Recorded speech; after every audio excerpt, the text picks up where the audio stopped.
že tady máme úplně první družstvo dnešního dne a tím jsou Záručice.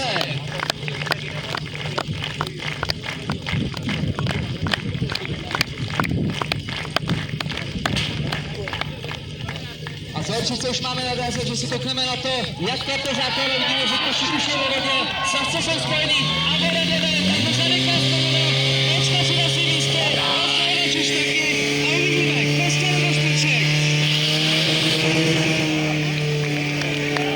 1673! 1673! Opravdu nádherný výsledek tohoto družstva. 1673.